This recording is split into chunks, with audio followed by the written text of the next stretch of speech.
A amiga de uma amiga minha, apesar de ter conhecimento sobre educação financeira, ter bastante contato com profissionais da área de investimentos, não consegue colocar em prática regras simples de planejamento financeiro, principalmente quando se trata de médio e longo prazo. O consumo mensal eventualmente ultrapassa seu orçamento. Os recursos que acumula em um ano já são gastos logo no próximo ano em viagens, móveis novos para casa. Enfim, o planejamento de curto prazo até funciona, mas pensar a médio e longo prazo é somente uma meta que ela não consegue tirar do papel. De qualquer forma, ela ainda se sente confortável, pois pensa que ainda tem bastante tempo para a aposentadoria. Ah, esqueci de dizer, ela tem 35 anos. Essa pessoa te lembra alguém?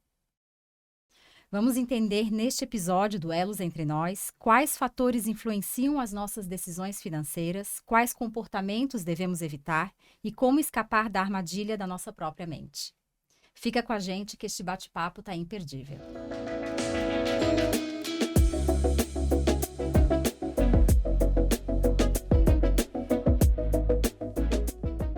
Olá, sejam muito bem-vindos a mais um episódio dessa primeira temporada do Elos Entre Nós. Hoje sinto-me super honrada estar ao lado de 3 profissionais com trajetórias de muito sucesso e legados de peso na área de finanças comportamentais, investimentos e previdência. Bom, vamos começar com o nosso convidado de honra, Martim Iglesias. Vou falar um pouquinho, rapidamente, do teu currículo, né? Certificado internacional como planejador financeiro pessoal, CFP, tem 30 anos de mercado, é responsável pela recomendação de investimentos do Itaú Unibanco e vice-presidente do Grupo Consultivo de Certificação e Educação para Investidores da Ambima. Pós-graduado em Finanças e Banking pela FGV, mestre em Economia pela ESP-FGV, onde leciona há mais de 15 anos nos cursos de pós-graduação.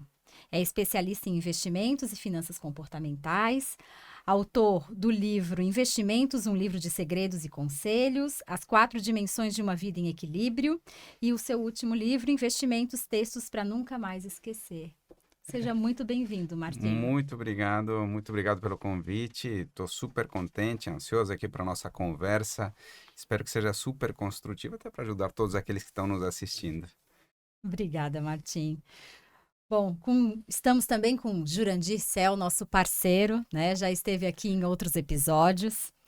É doutor em finanças comportamentais, pioneiro nessa área no Brasil, tem pós-doutorado em psicologia cognitiva pela Universidade de Bruxelas, é professor titular do Departamento de Engenharia do Conhecimento da Universidade Federal de Santa Catarina. Desde 2003, leciona a primeira disciplina de finanças pessoais do país para alunos de todos os cursos da universidade.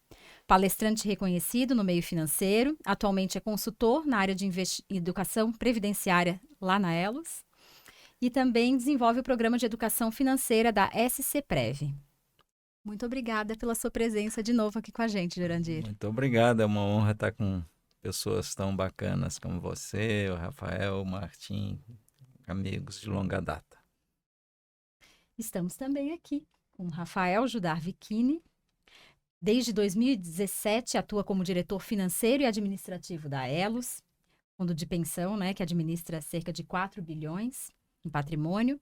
É responsável pelo direcionamento e execução das estratégias vinculadas às áreas de gestão e governança corporativa e investimentos, finanças, liderança e tecnologia da informação. Exerceu posições de liderança em empresas do setor elétrico, nas áreas de regulação econômica e avaliação financeira. Possui certificação Ambima e é conselheiro de administração certificado pelo IBGC. Economista pela FEA da USP e bacharel em Sistemas de Informação pela UFSC, MBA executivo pela Fundação Dom Cabral.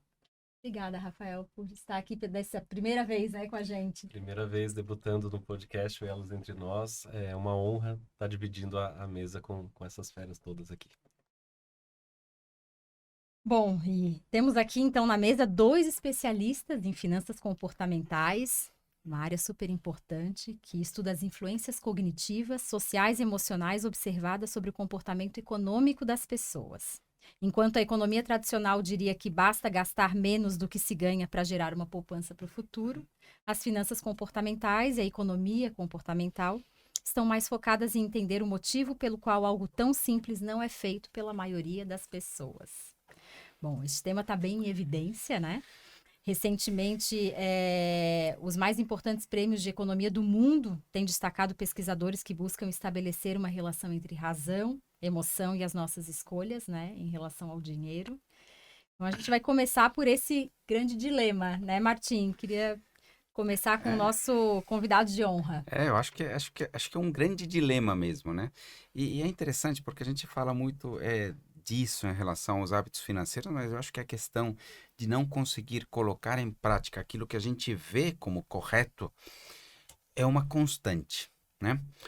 E não é um problema cognitivo, como você coloca. Tipo, não é porque a pessoa sabe que tem que beber 2 litros de água por dia que ela bebe. Ela não bebe, né? A maior parte não bebe, né? Não é porque a pessoa sabe que tem que se exercitar, que tem que se alimentar bem. Eles sabem, né? Tipo, sabe? Cognitivamente a pessoa consegue entender isto, né? Mas é difícil, porque no fim das contas, a cada instante a tua decisão acaba sofrendo diversas interferências, né? Particularmente a interferência da recompensa imediata, né? É muito claro que conceitualmente é gostoso, é importante mais do que gostoso se exercitar, ter uma alimentação saudável, mas a cada instante a gente está na frente de, podemos até chamar de tentações, né? E de forma geral, digamos que o ser humano tende a preferir essas pequenas compensações a grandes benefícios quando a pequena compensação é imediata. É muito difícil você resistir, requer planejamento, requer tentar se autocontrolar ou criar mecanismos de autocontrole antecipados, né? E a maior parte das pessoas de fato não faz isso, né? Então, acho que esse peso exagerado que o ser humano tende a dar ao presente, que no fim das contas ele é tão interno, né? Diria eu que está ligado ao fato do ser humano entender que a sua vida é limitada e de duração indefinida. Isso traz um peso pro presente que é muito forte, muito, muito, muito, muito, muito forte. Então, certamente quando a gente pensa em economizar ou guardar dinheiro, a gente está pensando num grande benefício no futuro, de ter uma vida mais tranquila na aposentadoria, por exemplo, ou de comprar um bem de maior valor, mas esses objetivos grandes acabam sucumbindo perante um consumo, uma roupa, né? Comprar ou sair eventualmente para jantar fora com maior frequência do que o salário permitiria ou poderia, né? E embora conceitualmente as pessoas entendam isso, esse peso do presente, né? E junto com, digamos assim, as tarefas do dia a dia que nos mantêm ocupados em 1 milhão de decisões que a gente tem que tomar no dia a dia, muitas vezes nos impedem de parar, pensar, e sempre o que acaba pagando o pato é aquela coisa mais distante, né? Então, uma decisão, por exemplo, para a qual eu vou ter um benefício daqui a 40, 50 anos, Muito longe. essa fica para trás. Fica para trás. E o grande problema, ao contrário do que sua amiga de 35 anos pensa, é que o tempo passa provavelmente muito mais rápido do que a gente imagina, lamentavelmente, né? Lamentavelmente ele passa muito mais rápido, né? Uma vez eu vi uma frase que achei muito interessante que dizia: preciso ter vivido muito para perceber como a vida é curta, né? Porque de fato você chega um momento e percebe, né? O Jurandir tem umas analogias boas, depois talvez ele conte aí, sobre o esforço, como ele se multiplica praticamente exponencialmente se você vai adiando a sua decisão, né? Por 1 ano, por 10 anos, por 5 anos. Então, é super importante tomar as decisões. A outra frase aqui, sem querer monopolizar aqui a conversa, Por favor, muito, Martim. é o seguinte: o melhor momento para começar a guardar dinheiro era 10 anos atrás. O segundo melhor é agora, né? Tipo, é isso, né? Não dá para negar que era melhor ter começado antes, mas certamente é melhor começar agora. E aí tem a outra frase que é sempre é melhor tarde do que mais tarde, né? Então, tipo, eu acho que e acho que é muito bonito a economia ter decidido estudar esse tipo de comportamento, né? Porque, de fato, na medida em que você vai deixando claro que existem esses vieses, né? Essas tendências, né? A procrastinação das decisões difíceis, por exemplo, as pessoas podem ficar mais alertas. Eu acho que é muito sobre isso, né? Então, uma pessoa que Trazer para o começa consciente, traz né? isso para o consciente, né? Tem uma definição que eu acho muito interessante, né? A gente está falando do viés do presente, né, que pode ser matematizado como o desconto hiperbólico, que é a forma matemática como você trata isso, né? Que é essa história de preferir muito o imediato, né? Já se criaram alguns conceitos dos indivíduos sofisticados e os ingênuos, né?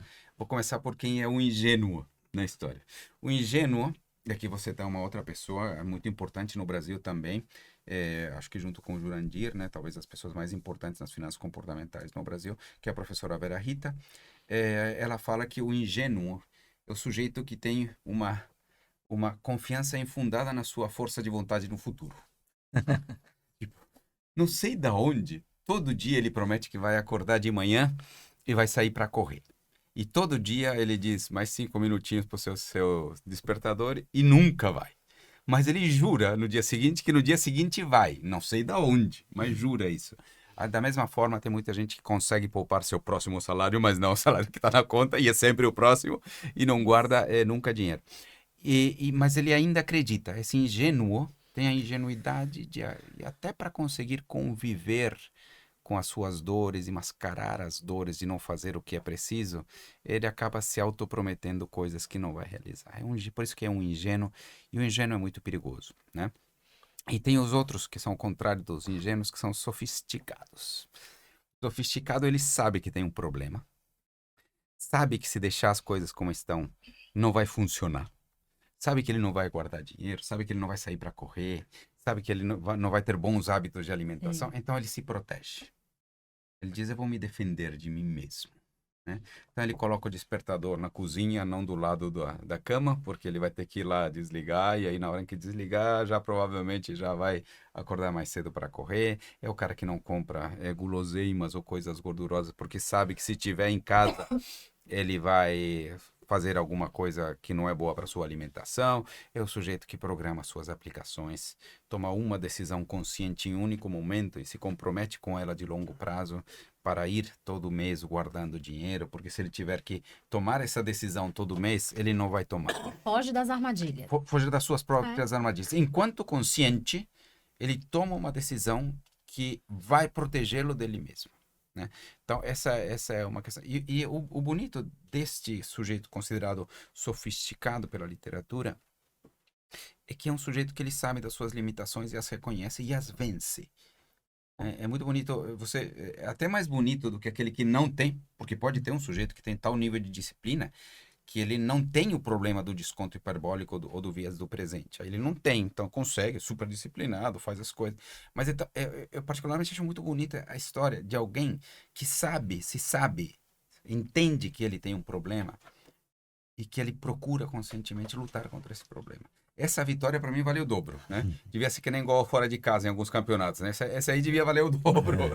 Devia valer mais. E como é importante a gente entender como a mente funciona, né? E fugir dessas armadilhas. E como é importante a gente estar falando disso, porque enquanto entidade de previdência, a gente trabalha muito. Vamos ter um programa de educação, vamos fazer palestra, vamos fazer uma trilha de educação financeira. E a gente vê que ou não tem aderência, primeiro, são coisas que não são agradáveis de se falar, olhar para o seu orçamento familiar, olhar para o seu planejamento financeiro, as pessoas não querem, ou muitas até, não, eu já estudo, eu já leio, eu sei da importância, eu entendo a importância, mas não coloco em prática. Então, como é que a gente consegue ajudar, né, com que as pessoas mudem seus hábitos e realmente façam o que é importante para a vida delas? Sim. Então, é algo que a gente vem muito na mesma, né, batendo educação financeira, vamos passar conteúdo, vamos... Mas, mas as coisas não surtem efeito. Como é que a gente faz isso surtir efeito, né? Por isso, a importância, eu vejo, das finanças comportamentais. Claro, não, perfeito. E aí, de fato, quer dizer, acho que tem algumas pessoas que conseguem aprender, e certamente a gente espera que os programas de educação financeira sirvam, funcionam. Acho que muitos deles, dependendo de como você coloca, são importantes, mas tem coisas que precisam tocar, né? Geralmente, quando você muda um hábito, cria um novo hábito, tudo parte de uma decisão, mas essa decisão parte de alguma coisa que tocou em você, né? E podem ser variados. Pode ser um conceito, pode ser uma ideia, pode ser uma regra,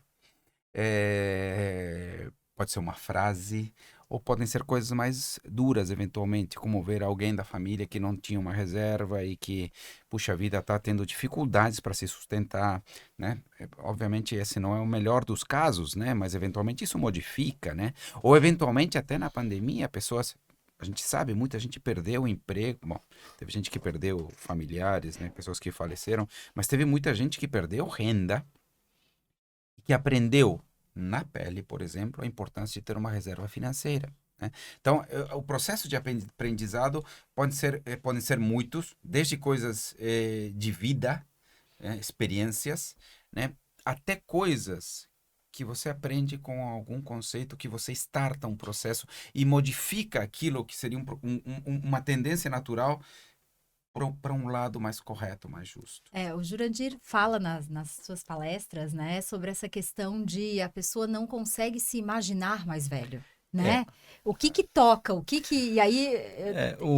Se você pegasse essa sua amiga, vamos supor que ela fosse uma exímia desenhista, e eu pedisse, ó, desenha aqui a Vivian 20 anos, daqui a 20 anos, ela manteria todos os teus traços, mas se eu pedisse para que ela se desenhasse ela mesma, dentro de 20 anos, possivelmente ela fosse desenhar uma outra pessoa.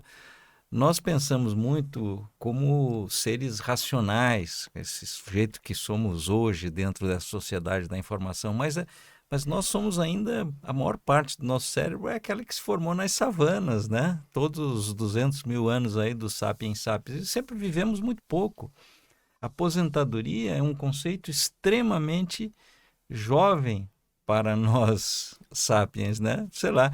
E desde a agricultura existia essa ideia de que eu seria atendido pela família quando eu envelhecesse, né? Esse pacto é muito forte entre nós. A agricultura trouxe a ideia da herança, né? Você deixava um bem que não tinha lá como caçador-coletor, mas a herança ela vinha imbuída dessa obrigação de cuidar dos mais velhos, o que era fácil numa família de 12, 13 filhos, e quando raras pessoas ficavam velhos, e velhos significava 60 e poucos anos. Agora, com a redução do número de filhos, né, e o aumento exponencial da longevidade, da expectativa de vida, esse pacto se rompe. Mas até a gente desaprender, né? E aí a gente volta a falar, estávamos falando antes aqui do nosso amigo Erci Soar, né, que ele diz que é mais difícil do que aprender é você desaprender. Se você desaprender este conceito, esse conceito muito forte, né, de que seremos cuidados por outros. Então, eu acho muito importante a gente pensar, poxa, será que eu posso delegar os cuidados dessa pessoa velha aos meus filhos? O tamanho do peso que eu estou deixando em cima deles, né? E aí eu acho que quando você reflete sobre isso, talvez se torne mais fácil você se convencer de que você precisa. Deixa eu comentar dois pontos aqui. O tamanho que você delega para um filho único cuidar do pai é muito grande. Hoje é desproporcional, como o Jandir falou, ao que era 50, 60 anos atrás, ou até menos, né? E eu costumo dizer, pessoas me perguntam, né, no trabalho, puxa vida, eu começo a preparar uma previdência para o meu filho, alguma coisa. Eu falo, cara, tem muitas coisas que um pai deixa para um filho, provavelmente em termos de educação, né, de criação, né, de valores, certamente são mais importantes, mas o maior presente financeiro que é possível deixar para um filho, no meu entender, é a independência do próprio pai. Ou seja, o filho não ter que se responsabilizar por ter a renda dele, já quando adulto, provavelmente dos filhos e também do próprio pai ou da mãe, né? Então, de fato, isso é um presente. E, no meu entender, vem antes de eu tentar pensar numa previdência para um filho, que eu vejo isso sendo pensado com uma certa frequência. Então, a preparação própria é um pouco para o outro. Tem a Ana Leone, né, que é nossa colega, educadora financeira, planejadora financeira. Ela fala que isso deveria ser muito parecido com as máscaras do avião que caem, que a mensagem que vem é: coloque primeiro em você para depois ajudar os outros, né? E o ponto central do que eu estou querendo dizer é que isso não é egoísmo, é uma forma de altruísmo para com seu filho, porque ao cuidar de você, você não transfere a responsabilidade de cuidado sobre alguém. Outro comentário que eu queria fazer sobre o Jurandir é essa questão de a gente não conseguir se enxergar na velhice, né? E aqui o ponto é muito claro. Se você pensa, e aqui vem da neurociência, né, Jurandir? Acho que você sabe isso, você acabou não citando, mas, sei lá, quando eu tenho um dinheiro, coloco um dinheiro aqui que eu sei que eu vou usar para comprar alguma coisa para mim, eu penso nesse dinheiro e digo, pô, esse dinheiro é para mim, e o que eu ativo no cérebro é uma região sobre você. Quando você pensa em dinheiro sendo guardado para você no futuro, a área ativada é uma área sobre terceiros. Não é sobre você que está pensando isso, né? Então, o pensamento natural de você velho está associado a um terceiro. E esse é um dos pontos pelos quais é difícil se enxergar e é difícil É como se não começar. fosse eu, É como se é não outra fosse você. pessoa. É outra... Exatamente, exatamente. Porque está tão distante no tempo essa interpretação que parece que é outro, né? E esse é um outro obstáculo. Então, na verdade, dizem que submeter a pessoas, né, dentro de um programa, por exemplo, para incentivar a utilização de uma previdência, né, com fotos envelhecidas de cada um, você coloca no crachá uma foto envelhecida de você. Pode fazer um envelhecimento bonito, tá? Não precisa deixar, né? Pode colocar um idoso bonito. Ajuda um pouco a pensar em aquela pessoa como sendo você, né? E tende até a aumentar a adesão a planos de previdência, né? Porque a tendência natural é que seja um terceiro. Mas se você ainda reconhece os teus traços, né, envelhecidos, você aumenta a chance de que a pessoa se reconheça naquele ser futuro, né? Aproveitando esse gancho, né? Até também o Martim citou a procrastinação, né? E agora trazendo para um desafio real, né? Como é que a gente trabalha isso? Porque a gente vai deixar. A gente procrastina tudo que é de decisões para médio e longo prazo. E quando a gente fala de temas complexos, a gente procrastina ainda mais. Sim. Né? Porque são temas difíceis de decidir, eu não entendo. Quando a gente fala de previdência, tem um desafio maior, né? Rafael, enquanto gestor de uma entidade de previdência complementar, tem um desafio enorme. Trazer todo esse regramento da previdência complementar numa linguagem simples, aproximar esse produto das pessoas mais novas que nem querem tocar nesse assunto, o acompanhamento, né, a parte de rentabilidade, o acompanhar aí a taxa e como é que funciona, e pecúlio, enfim, é um vocabulário extenso, técnico, né, muito difícil de entender, e há um desafio aí, que é um movimento, né, do próprio segmento de simplificar, de aproximar, de mostrar, de tangibilizar esse produto, qual é o benefício, como é que vai ser. Então, eu queria perguntar para o Rafael como é que está sendo esse desafio, né, de mudar um pouco, né, de criar uma outra roupagem para o produto de previdência e da gente conseguir chegar, tocar os mais jovens, né, e mostrar essa consciência importante do planejamento de longo prazo.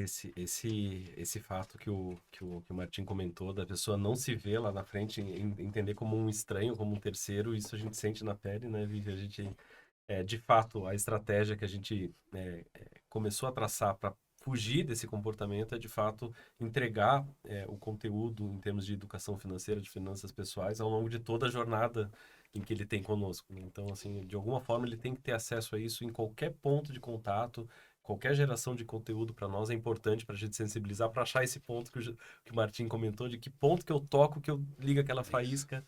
Esse é um ponto importante. De fato, a gente tem que começar a mudar, a ver o participante, né, que a gente chama que é o nosso cliente, como uma propriedade do fundo de pensão. A gente sabe que ele está consumindo VGBL, seguros lá fora.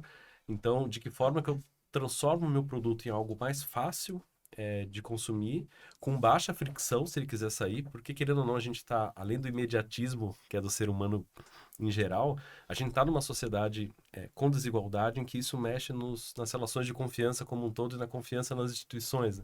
Então, eu preciso também ter um produto que dê baixa fricção no momento de entrar e de sair. Claro. Isso, e a gente vem também observando que onde é que eu consigo gerar ganhos, não só futuros, que é o que a gente mais entrega, mas também ganhos no presente. Entrando com o meu produto num ecossistema financeiro em que ele possa ter ganhos em acessar seguros, saúde, previdência, eu entrego agora para ele algum benefício. Então, isso a gente tá conseguindo atrair se torna muito mais com base, palpável, mais né? Senão é uma palpável, coisa muito a longo prazo. muito a longo prazo, realmente não funciona. Não, perfeito. Aqui me lembrou de alguma coisa sobre a questão, dentro das finanças comportamentais, um pouco mais na lógica de arquitetura da escolha, né? né? Que é uma vertente um pouco diferente, mas que bebe aí das finanças comportamentais, que é o Fogg Behavioral Model, né? Que ele divide o processo decisório em duas dimensões, né? A vontade, que pode ser despertada pelos atributos de um determinado produto, e quanto mais vontade e desejo você tem sobre aquele produto, mais propenso você é a adquiri-lo. E por outro lado, a complexidade da contratação, né? Então, tipo, se você você pode não querer tanto um produto, mas se contratá-lo não dá tanto trabalho. A gente está falando num ambiente no qual o produto não é tão desejável, porque um terceiro, aquela história que nós falamos, e de forma geral, os processos de contratação são muito chatos, de entrada e de saída. Então, tipo, o cara é o pior cenário, né? Tipo, já não quero muito e ainda mais difícil para burro. É difícil para Então, e aí você está me falando exatamente que vocês estão tentando atacar os dois pontos, né? Então, eu acho que isso pode ser uma iniciativa bastante bem sucedida, né?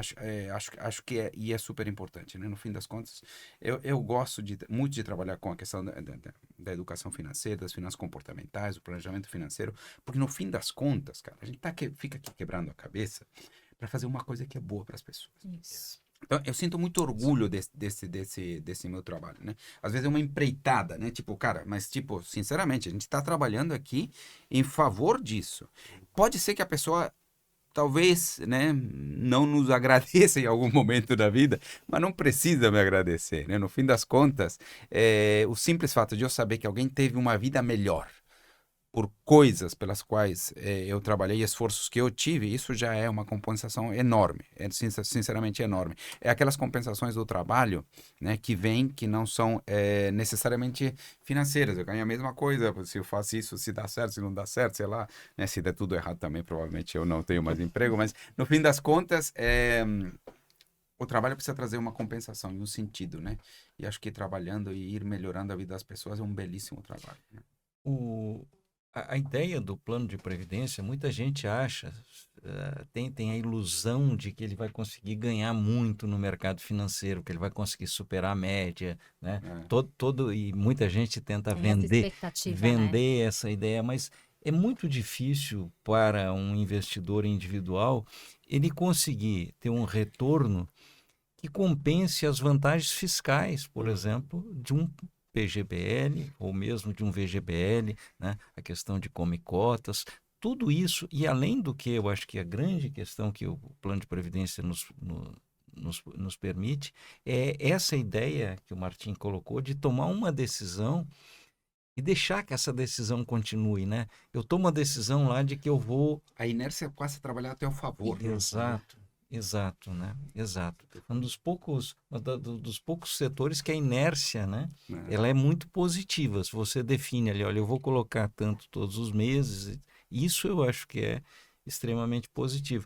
Então, quando as pessoas olham e olham para o plano de previdência, né, muita gente ainda acaba dizendo, eu consigo ganhar mais, tudo isso. E não é fácil. A gente sabe que o mercado financeiro é muito difícil. Então, eu acho que o plano de previdência ele simplifica, né, e faz uma diversificação, que é a única forma racional de você estar dentro do mercado, né? Uma carteira diversificada. Eu me lembro que eu citava aqui em algumas apresentações que um plano de previdência é preparar-se para o futuro com pelo menos 2 sócios, talvez 3, né? O sócio 1 é esse que o Jurandir falou, que tem uns benefícios fiscais, particularmente no BGBL, que são grandes, portanto, você teria o governo como sócio, né, com seus benefícios, e o outro grande sócio, sem dúvida, são os ganhos reais do mercado financeiro, né? Que no Brasil nós temos ganhos reais muito elevados, particularmente na renda fixa, coisa que seria desejável em qualquer lugar do mundo e que não está à disposição de investidores em outros lugares. E aqui estão. Né? Quer dizer, você compra um título hoje, né? Sei lá, faz 2 meses você comprava um título indexado à inflação pagando 6,40% de juros reais. Hoje ainda você paga 5%, que é igual uma maravilha, né? Então, aí você tem o segundo sócio, que é o mercado. Né? Então, você tem, por um lado, incentivos fiscais, o governo como sócio, o mercado como sócio, e ainda a possibilidade de instituições que colocam uma contrapartida nas tuas contribuições, você teria um terceiro sócio. Né? Então, na verdade, se você for fazer a conta de quanto do que você gasta no futuro foi esforço teu, eu acho que a conclusão é que cada coisa que você gasta na aposentadoria é 15% do teu suor. O resto foram os teus sócios que estão pagando, sabe? E às vezes, e para isso, obviamente, quanto mais longo for o horizonte de tempo, maior o trabalho desses sócios e menor o teu trabalho, né? E essa também é uma coisa conceitual muito importante a ser divulgada, muito importante a ser vendida, né? E que acho que estamos aí no caminho para tentar conscientizar, né? Desculpa, Rafa. Eu acho que a gente tem que mostrar para as pessoas que cada dia que a gente vive, nós estamos empobrecendo em termos de capital humano. O nosso capital humano, você pode ficar dentro, sentado, deitado na cama, que o teu capital humano começa a diminuir, que é a tua capacidade, o teu tempo de trabalho futuro. Se a gente simplesmente empobrecer em capital humano, sem enriquecer em capital financeiro, vai chegar um dia que a gente é pobre em capital humano e pobre em capital financeiro. E aí vamos depender de quem para nos sustentar? E eu acho que a ideia também da aposentadoria, ela vem mudando muito, né? A ideia de que o trabalho é ruim, que eu queria parar de trabalhar, hoje ela perde, mas a possibilidade de você ter escolhas no futuro, você trabalhar onde e como você quer. Eu acho isso muito importante. A gente tirar aquela ideia, né, da aposentadoria como recolher-se aos aposentos, né? A gente mostrar que pode-se sim ter uma aposentadoria com qualidade de vida, uma aposentadoria produtiva, né?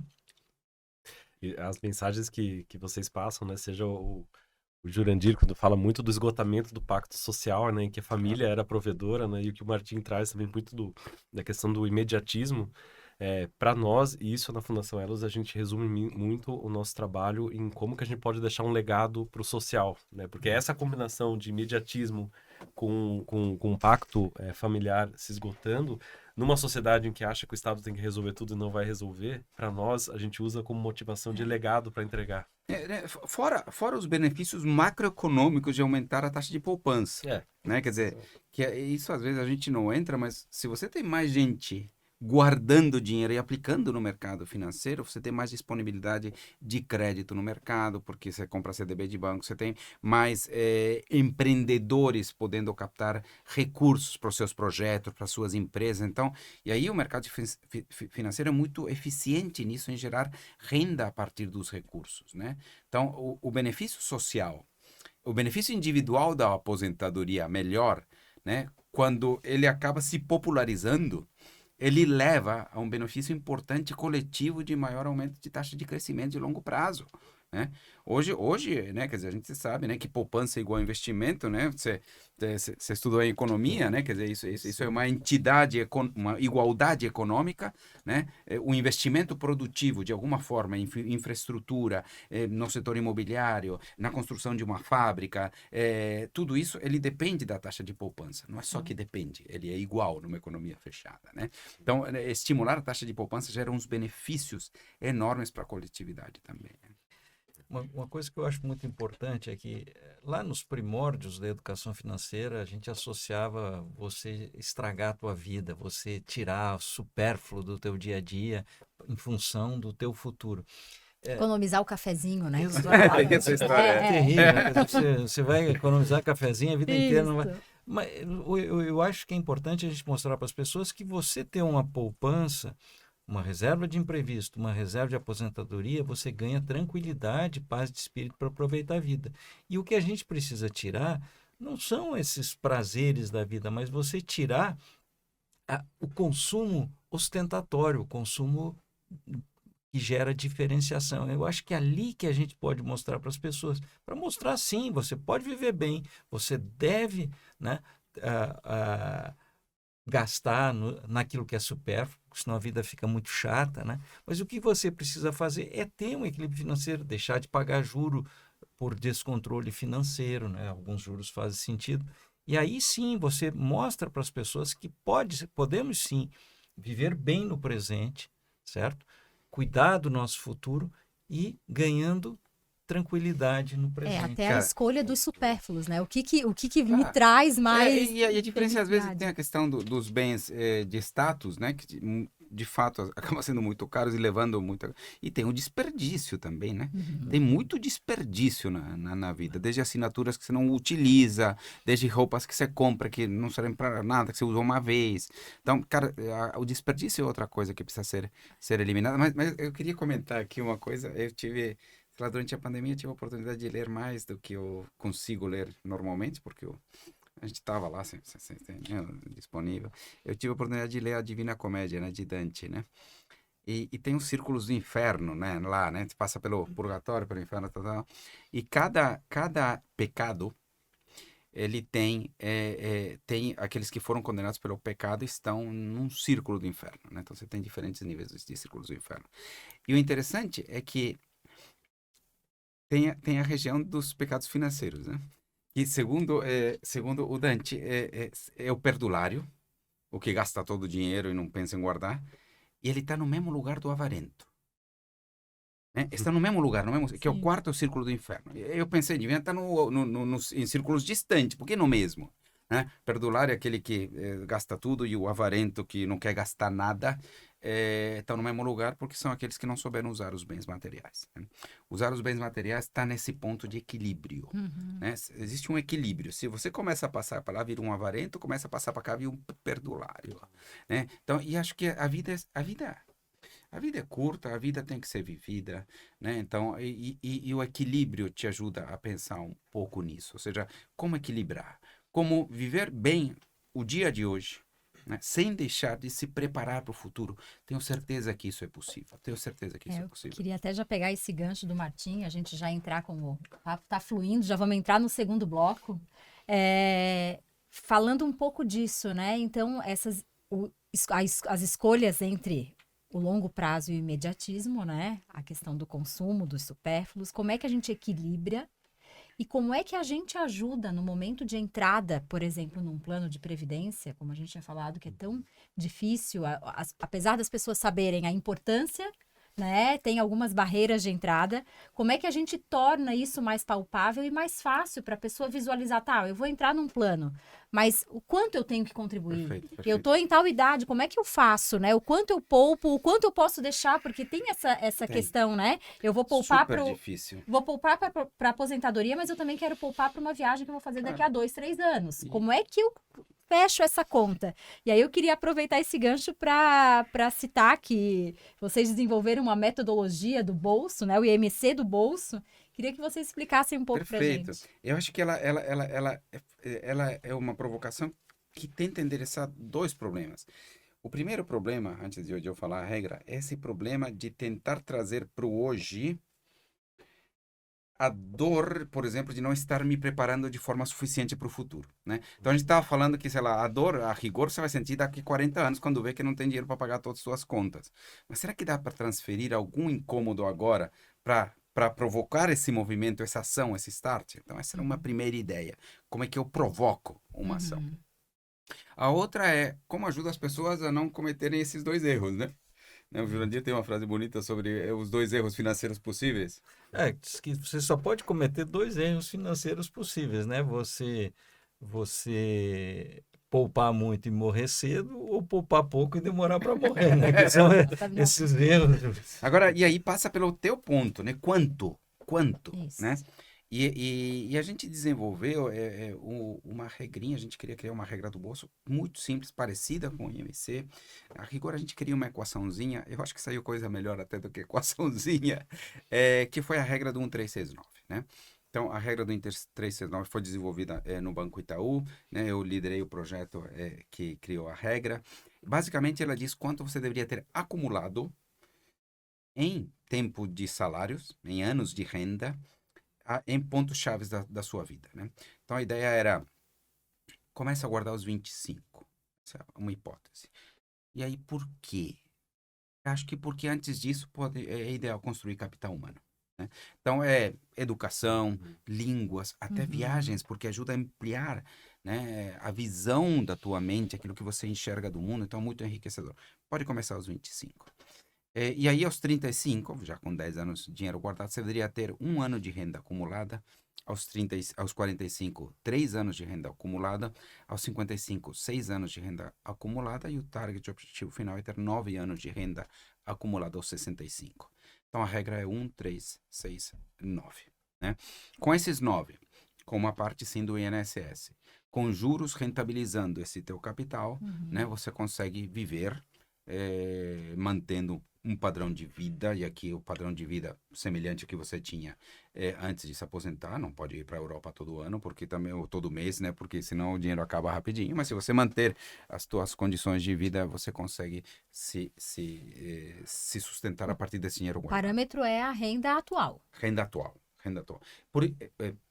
A gente não fez um estudo de evolução de renda ao longo do tempo, o que implica, eventualmente, ele ajustar. Se ele tem algum aumento de salário, talvez ele tenha que correr atrás durante um tempo, não precisa ficar chateado se aumentar a renda, porque ficou para baixo, né? Pedir para o chefe não aumentar a renda, não aumenta, porque senão desenquadra aqui um 309, não é essa a ideia, mas eventualmente precisa de alguma correção de rota aí.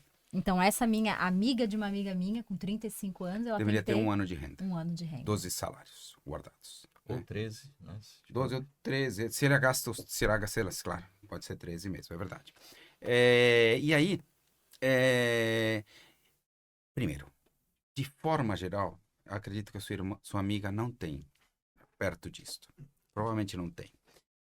A maioria das pessoas não tem. Esse é o primeiro grande valor dessa regra. Porque ela desperta um senso de urgência e desperta essa questão, eu estou atrasado, para pessoas que não tinham pensado no assunto. Esse, para mim, talvez seja o maior valor. Aí vem a segunda questão.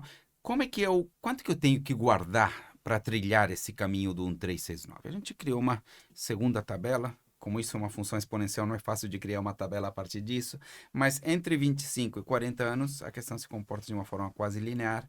Entre 25 e 40 anos, você pode guardar a tua idade menos 15.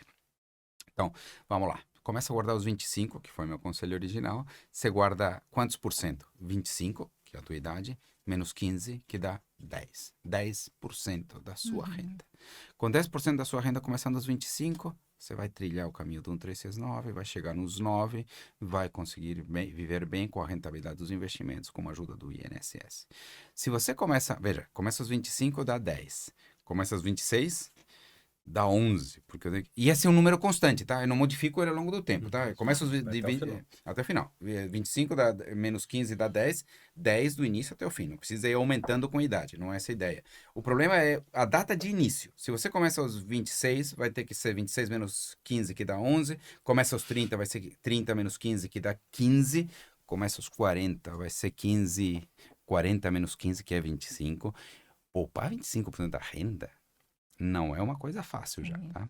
Então, já essa segunda tabela diz, você está atrasado e é bom começar já, tá? Porque isso vai piorando a cada ano que você deixa isso para trás. Então, também cria um senso de urgência. Depois disso, a função perde a linearidade. E a gente dá alguns exemplos só.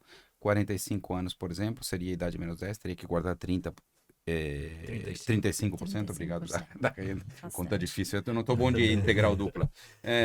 E aos 50 anos tem que poupar 50% da renda. Aos 64 anos é impossível, porque você poderia poupar 9 anos em 1. Né? Então, não existe mais essa... Chega um momento que a gente até tem uma tabela onde ele se torna impossível, né? Então, eu acho que a regra é boa, porque é uma regra simples, é uma regra de bolso que te mostra um caminho, que desperta o interesse, cria o senso de urgência em algo que, aparentemente, se você deixar tudo livre, não é urgente. Até já responde a segunda pergunta que eu tinha aqui anotado, que é a questão de como falar desse tema, né? Aposentadoria com os mais jovens. Eu acho que isso traz muito para o presente, traz esse senso de urgência e é um caminho, né? Porque ele vê, né, visualmente, não, se eu deixar daqui a 2, 3 anos ou daqui a 5 anos, olha o quanto eu vou ter que poupar da minha renda. O brasileiro, via de regra, ele até os 40 anos, ele acha que é muito cedo para poupar. E quando chega aos 40, ele leva um susto e acha que já é muito tarde. Quer dizer, não é tarde. Quer dizer, se você tem que poupar 30%, você não vou conseguir, não vou chegar aos 9%, mas pelo menos se você chegar aos 6%. Claro. Então, é muito importante que a pessoa O 1369, ele, longe de querer ser precisão, né, Martim? Ele leva as finanças comportamentais na veia, né? Claro. O Martim fez um trabalho espetacular, porque mostra para as pessoas, né? Para o pessoal que é daqui, né? Se você pensar, começar aos 25 anos, é tão simples como você caminhar em Jurerê, né? Aos 35 seria subir o Cambirela, né? E aos 45 seria subir o Aconcagua, né? Sempre difícil, né? Sempre mais difícil. Mas é importante que as pessoas entendam que se eu não comecei na hora certa, que eu comece agora. Claro, claro, porque esse é um ponto. É longe de dizer que aos 50 é inútil. Talvez se você começar aos 50 anos, talvez você não chegue mesmo aos 9, como o Jurandir falou. Mas talvez você consiga chegar aos 4, aos 5, aos 6. E isso já permite algumas coisas que são... que te dá outras opções, né? Ficar apenas com o INSS, por exemplo, na sua aposentadoria, dependendo de quanto você recebe e qual era o teu padrão de vida, você vai ter que se reduzir muitas vezes ao nível de subsistência apenas, né? Ou vai ter que trabalhar por muito tempo, obrigado, né? E acho que é muito diferente você levar uma vida na aposentadoria, né? Onde o trabalho é algo que te dignifica, que te faz sentir contribuindo com a sociedade, te sentir útil, é muito diferente do que ter se sujeitar a um trabalho para poder sobreviver, né? Sim. São coisas extremamente diferentes, né? Então, eu acho que se a pessoa está num ponto onde é praticamente impossível chegar aos 9, ok, não será 9, mas é melhor do que 0. E é interessante até dessa liberdade de escolha, né? A gente escutou alguns aposentados nossos agora para um vídeo comemorativo e muitos deles falaram isso, né? Qual é o benefício, né? Se você não tivesse contribuído com a Elos, né? Como é que você estaria hoje? Eu não teria liberdade de escolha. É isso. Liberdade de escolher o horário que eu acordo, de passar mais tempo com a minha família, de escolher as consultorias que eu vou pegar ou não, de ter escolhas, né? Claro. Então, passa uma vida com regras, com horários e com, às vezes, né, tendo que fazer muita coisa que não é o que gosta, chega um momento em que tu tem essa escolha. Claro, Então perfeito. Eu queria puxar um assunto de um livro que eu escrevi com o Martim, com a nossa grande amiga Denise, que é a ideia das 4 dimensões, né, de uma vida em equilíbrio. A gente começou a pensar muito o que precisa para a gente aproveitar os cerca de 30 anos que a minha geração, a geração... Tu talvez vai ganhar uns 40, 50, né? Mas o que a gente precisa para ter isso? Então, dinheiro, sim, é importante eu ter dinheiro, mas só ter dinheiro não resolve. Quer dizer, eu falei dos filhos, à medida que eu consigo me exercitar, que eu consigo cuidar da minha saúde, né? Eu vou conseguir ter uma longevidade com qualidade, né? Não, é muito mais caro se eu não tenho mobilidade, se eu não tenho tudo isso, né? Então, o capital financeiro, o capital físico, também o capital social, a capacidade de a gente ter relações, né? Você ser uma pessoa que está agregando, tudo isso facilita a nossa vida. E o quarto capital, né? Que é o nosso capital intelectual, é a capacidade da contemporaneidade, de você ser alguém, né? Que vive o dia de hoje, né? Que você vive... Você é contemporâneo a você mesmo, né? Isso é muito bonito. Eu, esses dias aí, estava também numa conversa, eu vi uma frase muito legal do Pablo Picasso, que ele dizia assim, ou um homem, a palavra homem aqui, obviamente, define humanidade, né? Não, ou uma pessoa é do seu tempo, ou ela não é de tempo algum. Porque, né?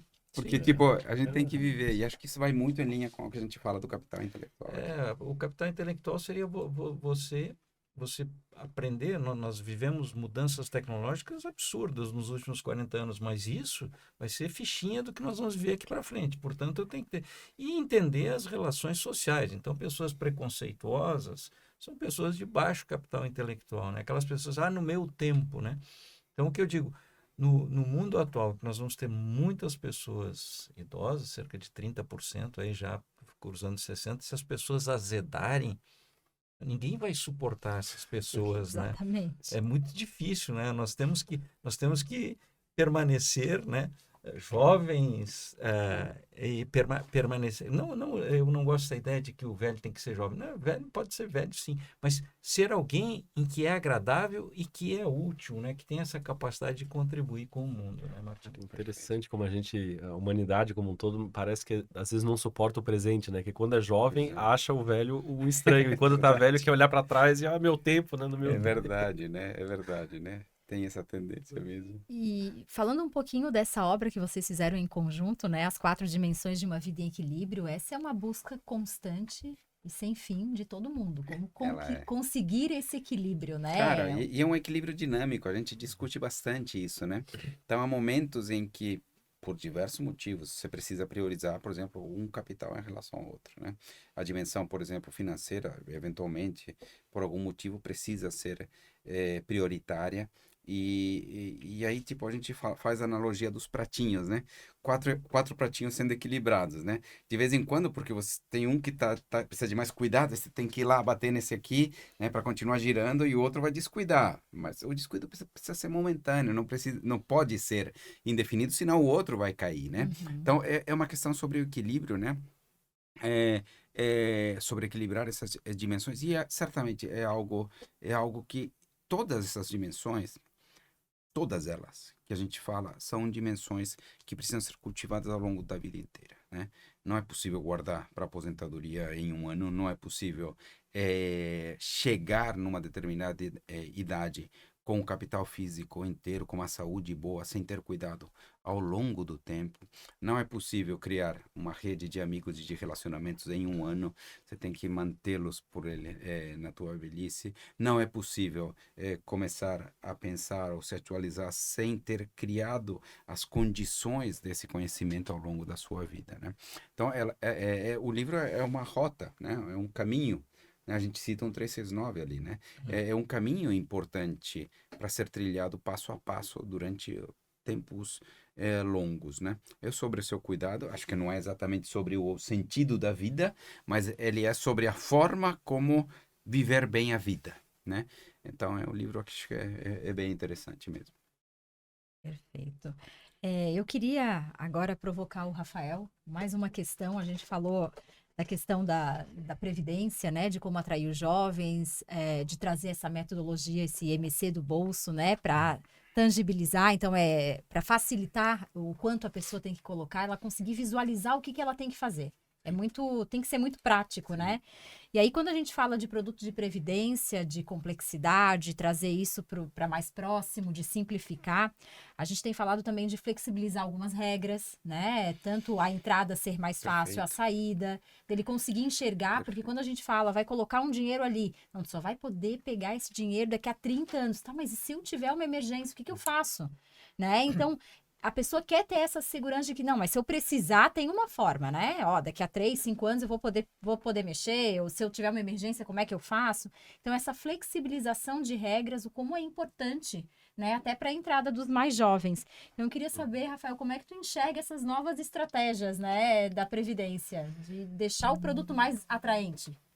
Além do 1369, que eu acho que é super útil, né? Uhum. Porque cria o senso de urgência, como o Martin comentou, e comunica de forma muito clara, eu acho que é isso, né? Então, você comunicar de forma clara, criar o senso de urgência, mas sem também com pessimismo, e usar, de alguma forma, a gente, no nosso trabalho, é muito presente o viés do status quo, né? Uhum. Assim, então, em todo momento, a pessoa, e muitas vezes, não quer sentir responsável por aquela decisão se ela der errado, né? Uhum.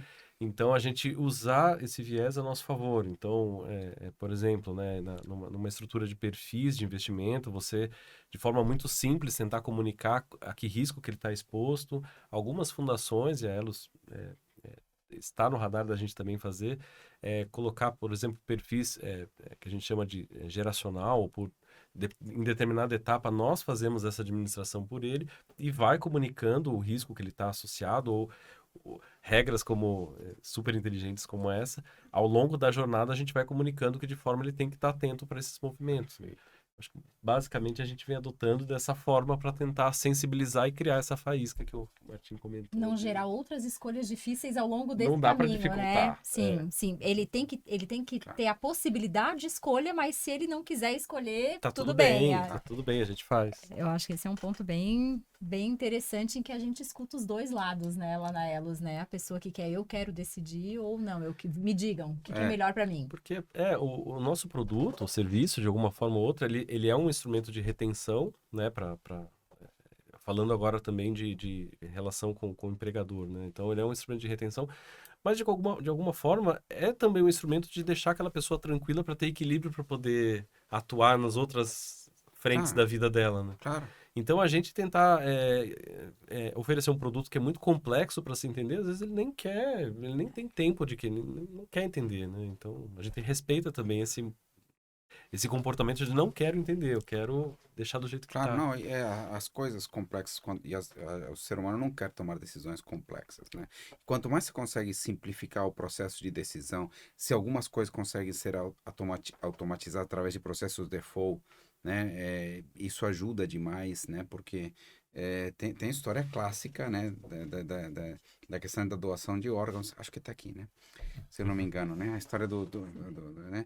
Da história de as diferenças entre os países nos quais a doação dos órgãos ela é o padrão, é o default, né? Naqueles países nos quais a doação de órgãos, se você não quer doar, você tem que declarar que não quer. E aqueles países nos quais, se você quer doar, tem que declarar o que você quer. Né? Como as pessoas estão sujeitas à inércia, as mesmas pessoas são sujeitas à inércia, a diferença entre doação de órgãos entre os países nos quais a doação é automática, a default, é muito maior do que naqueles nos quais a pessoa tem que declarar a sua vontade de doar.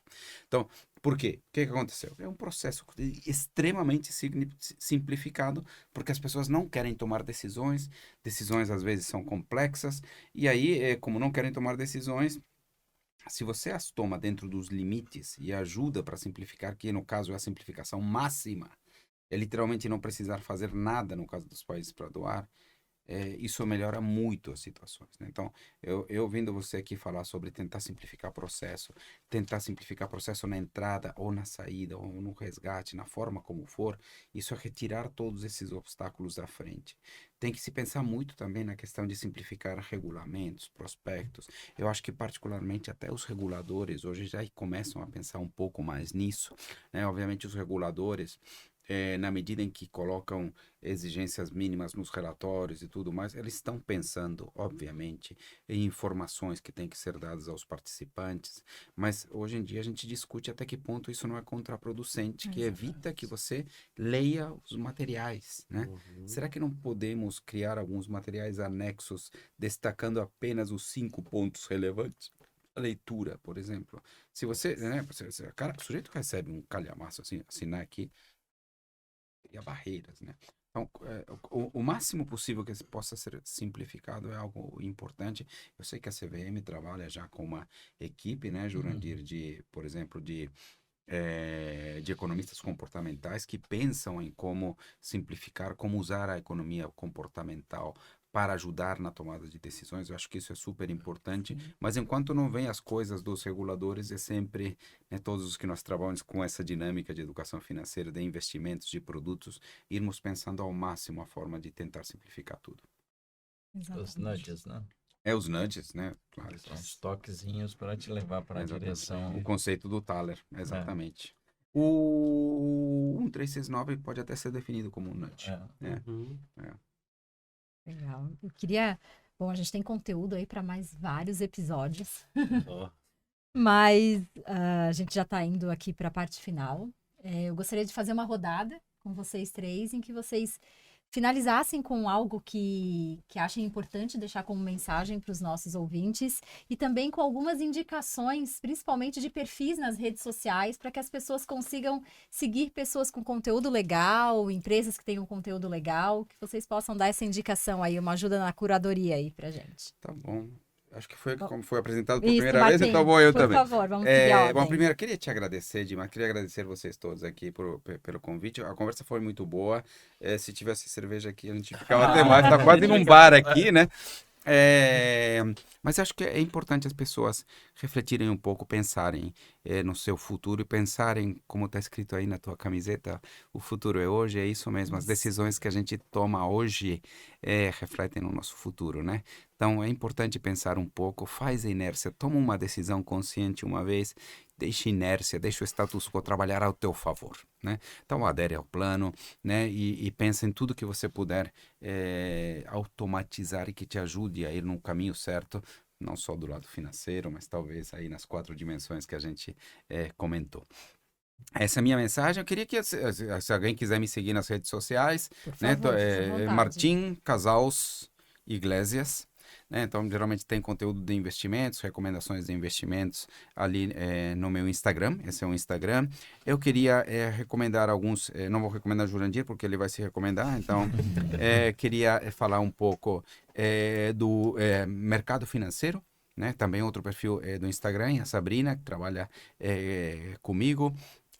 Tem todo o material gerado pelo Ion, né? Outro aplicativo que tem muito sobre investimentos, dicas de finanças pessoais, dicas de investimento, planejamento financeiro. Eu acho que é um perfil interessante também para ser seguido. Então, acho que são esses aí que eu queria recomendar. Perdão, Dinheiro com Atitude, né? Dinheiro com Atitude da nossa amiga Ana Leone, também muito interessante, muito interessante. Ótimo, ótimas dicas.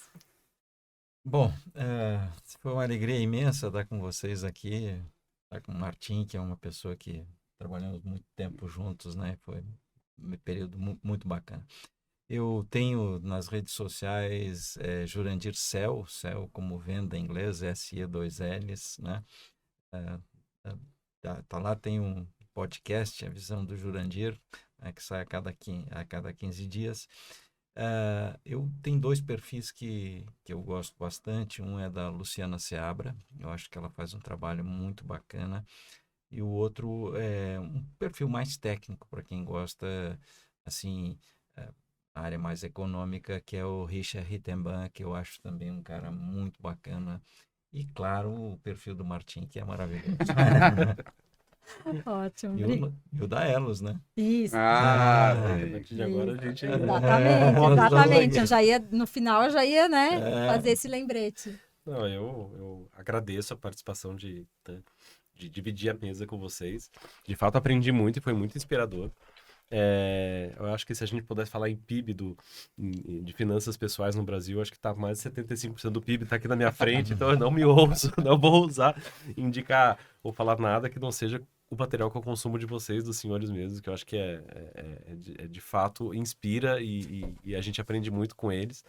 E eu só queria deixar a mensagem de como a gente encontra a aderência no nosso dia a dia, né, na nossa luta diária de trazer, de sensibilizar, como a gente tem referências aqui próximos da gente que a gente pode contar e nos ajuda muito no nosso propósito, na nossa missão. E agradeço novamente aí. Obrigada, Rafael. Bom, a nossa parceria também nas redes sociais, né, Jurandir, com produção de conteúdo, vídeos, artigos, né, tem rendido aí belos frutos. Eu agradeço muito ao Jurandir aí por essa parceria. Bom, queria lembrar também para que todos sigam a Elos nas redes sociais, então @elosprevidência, estamos no Instagram, no Facebook, no YouTube, no LinkedIn, né? Todos os nossos programas, né, os episódios do Elos Entre Nós também estão no nosso canal do YouTube. E quero agradecer imensamente, né? Essa mesa me sinto muito honrada de estar nessa mesa com vocês 3 e até o nosso próximo episódio. Obrigada.